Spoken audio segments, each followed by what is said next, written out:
কাশ্মীরে কোথাও জঙ্গল দেখেছো বাবা? তেল চাই হয় না ওই বীজগুলো। বদলে খাওয়া খরচা দেবো। হ্যাঁ। এই মুহূর্তে আমরা বাটারফ্লাই পার্কের সামনে চলে এসেছি। 15 টাকার টিকিট।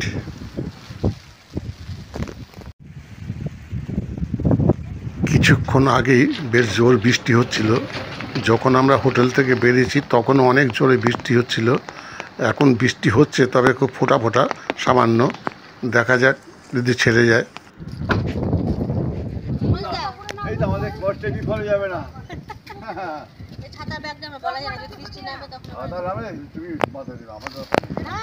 টিকিট 15 টাকা করে। আমরা 15 টাকার প্রত্যেকে টিকিট কেটে ঢুকে পড়লাম। ভিতরের পরিবেশটা খুবই সুন্দর। উইয়ের ঢিপি, কত বড় উইয়ের ঢিপি দেখো।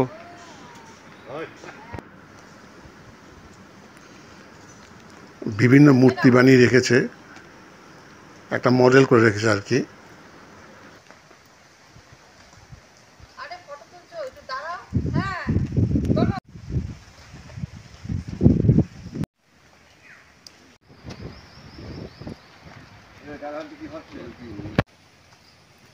চারিদিকটা এত সাজানো গোছানো এবং সুন্দরভাবে রেখে দিয়েছে, মানে পুরো জায়গাটাই একদম খুব সুন্দর লাগছে।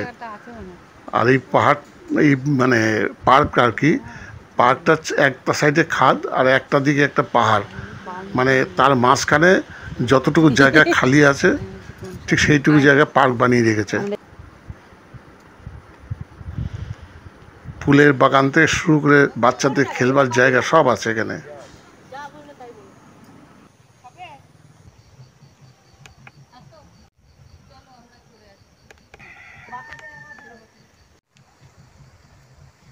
এই ফুলগুলো উঠবে, উঠেছে এই ফটোগুলো একটা তোলো পুরোটা।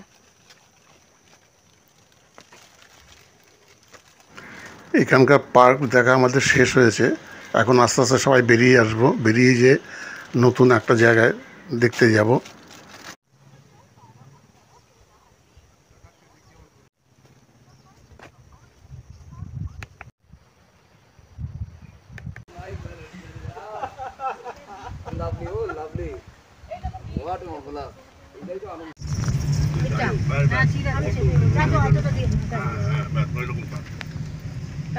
এখানকার রাস্তাগুলো এতটাই সুন্দর, খুব সুন্দর।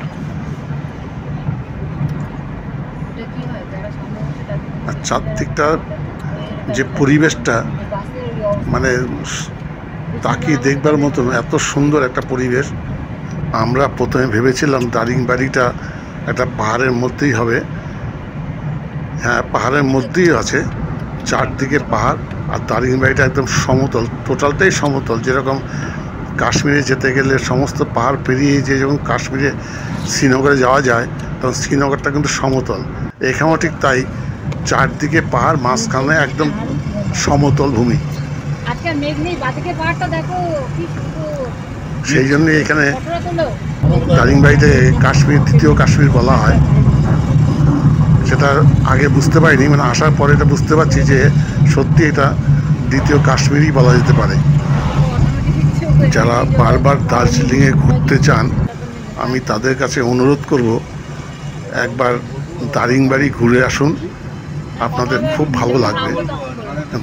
দারিংবাড়িটা খুব পরিষ্কার পরিচ্ছন্ন এবং সুন্দর জায়গা। এখানে পাহাড়, জল সব কিছুই আছে, ঝর্ণা থেকে শুরু করে পাহাড়তে সমস্ত কিছু। অথচ আপনি যে পয়সা খরচা করে দার্জিলিং ঘুরবেন, তার থেকে অনেক কম খরচে এখানে আপনার ঘোরা হয়ে যাবে। আর দার্জিলিং তো এখন আর পাহাড়ের রানী নেই, এখন এটাও দার্জিলিংটা হয়ে গেছে পাহাড়ের বস্তি রানী। বস্তি ছাড়া সেখানে আর কিচ্ছু নেই, যেদিকে তাকাবেন সেদিকেই বস্তি। আমার এই কথা শুনে অনেকেই হয়তো অসন্তুষ্ট হতে পারেন, তাদেরকে আমি বলবো এটা আমার ব্যক্তিগত মতামত। কাজেই আমার মতামত আর আপনার মতামত যে এক হবে তার কোনো মানে নেই।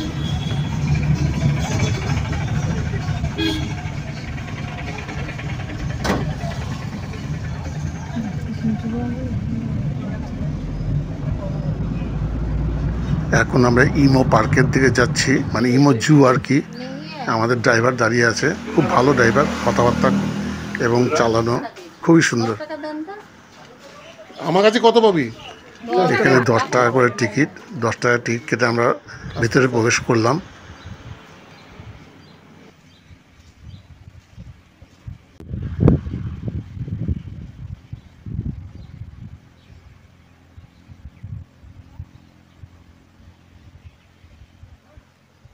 কি পাখি? উট পাখি না? ইমো পাখি। জল আছে, জলের মধ্যে পা দিয়ে এই পাশে দাঁড়াও না।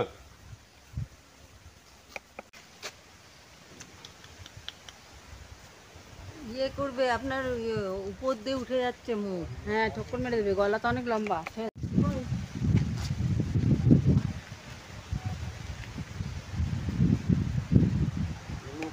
ইমো পার্কের কটেজ আর কি। এখানে থাকা এবং লজিং এবং ফুডিং মিলিয়ে এদেরকে বুকিং করতে হয়। তবে এই বুকিংটা হবে নেটে, ইন্টারনেটের মাধ্যমে বুকিং করতে হবে, তাহলেই এখানে থাকতে পারবো। অনেক আগের থেকে করতে হবে আর কি। ভিডিও করছো কি? স্টিল ফটো তোলা একটা। প্রত্যেকটা ঘরে এসি লাগানো আছে। नहीं अभी পার্ক থেকে আমরা এখন লাভার্স পয়েন্টে যাচ্ছি, ये रास्ता नहीं जो कॉफी गार्डन गए थे ना, যেখানে वो रास्ता জলের একটা স্রোত আছে আর কি। ঝর্ণা নয়, তবে মানে পাহাড়ের মধ্যে দিয়ে যে জল বয়ে যাচ্ছে সেইরকমই একটা। লাভার্স পয়েন্ট না, ওটা সুইসাইড পয়েন্ট। গরম লাগছে।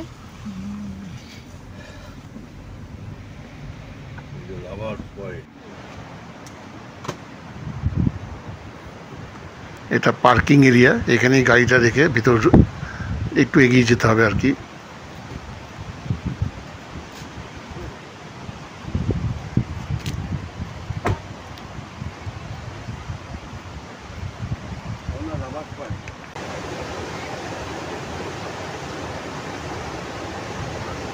প্রচণ্ড জলের স্রোত এবং জল হচ্ছে লাল হয়ে গেছে, যেহেতু লাল মাটির জায়গাটা, তো জলটাও লাল হয়ে গেছে।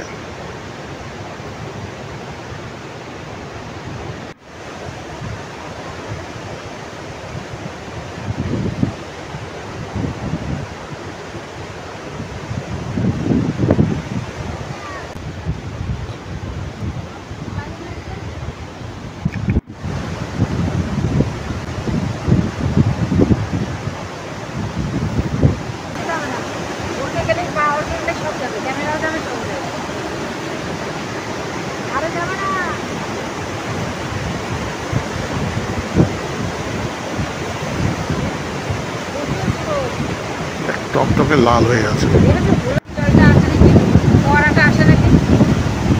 এখানে দাঁড়াই।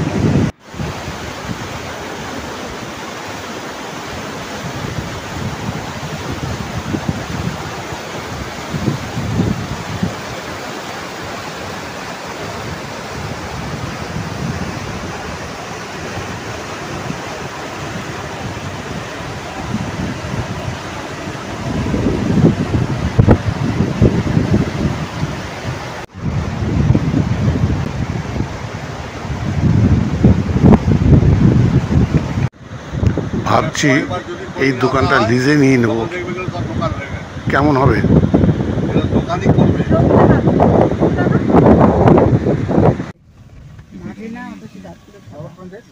हाँ जाओ तो गाड़ी हाँ ना जाओ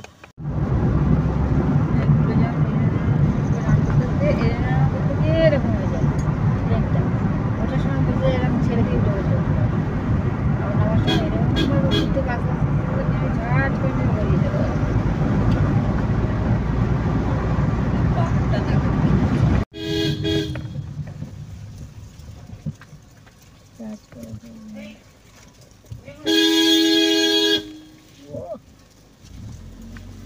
এইখানে একটি খুব বড় ঝর্ণা আছে, কিন্তু আপনাদের দেখাতে পারলাম না।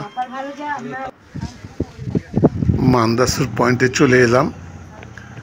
ম্যাগনেটিক যে পাহাড়টা আছে সেটা এইখান থেকেই দেখতে হবে, কেন ম্যাগনেটিক পাহাড়ে উপরে যাওয়া বারণ, সেখানে কোনো গাড়ি যায় না। সেই জন্য এখানেই একটা ভিউ পয়েন্ট করা আছে, সেখান থেকে দেখতে হবে।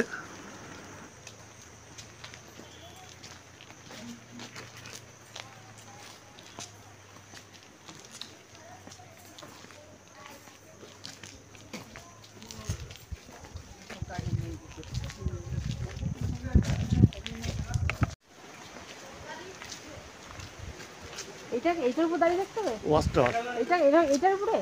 ওয়াচ টাওয়ার, এটা দেখো ওয়াচ টাওয়ার। তারপরে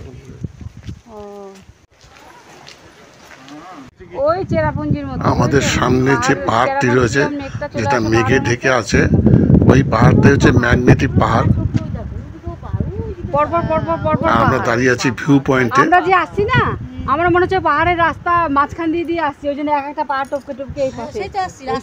পুরো ম্যাগনেটিক পাহাড়টা, গাছপালা একটু কম আছে, অন্যান্য পাহাড়ে গাছপালা বেশি, কিন্তু ম্যাগনেটিক পাহাড়ে একটু গাছপালা কম। ওইখানে ওটাও হতে পারে, ওই লাস্টের দিকে একটা পা দেখাচ্ছে না, এখান থেকে গাছপালা নেই।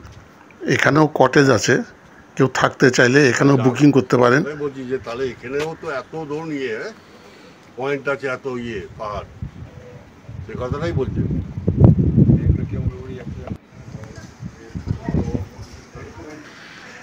এই ভিডিওটি আমরা এখানেই শেষ করে দেব। এবার আমরা দুপুরবেলা যে খাওয়া দাওয়া আছে এখানেই অর্ডার করা আছে।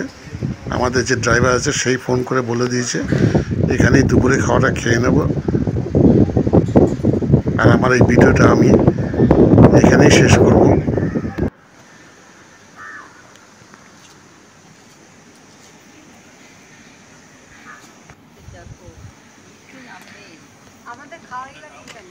সবাই ভালো থাকবেন।